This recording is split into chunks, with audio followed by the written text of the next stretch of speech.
Dans l'Est ontarien, le début du chantier pour une nouvelle usine de fabrication de portes et fenêtres est officiellement lancé. Le gouvernement fédéral y investit 1 million de dollars pour soutenir l'entreprise nordique dont le détaillant est Verdun Portes et Fenêtres. Et c'est très important pour notre souveraineté économique. En particulier avec les tarifs de président Trump, c'est important de supporter l'économie ici à Prescott Russell Cumberland. Déjà implantée dans la région depuis les années 1980, la nouvelle usine qui sortira de terre d'ici fin 2026 au plus tôt devrait permettre l'assemblage de fenêtres résistantes aux ouragans. Un produit destiné notamment au marché américain où Nordic vient d'acheter une société à Tampa en Floride.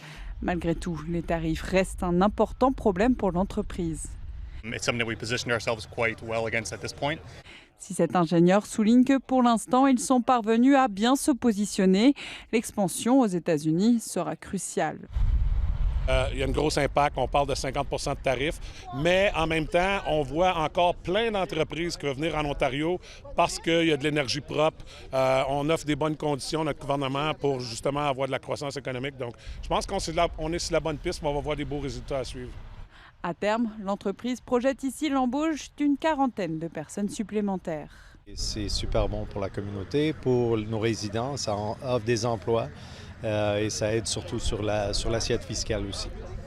Malgré un contexte économique difficile marqué notamment par les menaces de tarifs douaniers de l'administration Trump, la région continue d'attirer les investisseurs. Preuve en est, le maire de la municipalité de Russell assure que les terrains disponibles ici dans cette zone industrielle font l'objet d'une liste d'attente. Ici, Anouise Michel, Radio-Canada, Vars.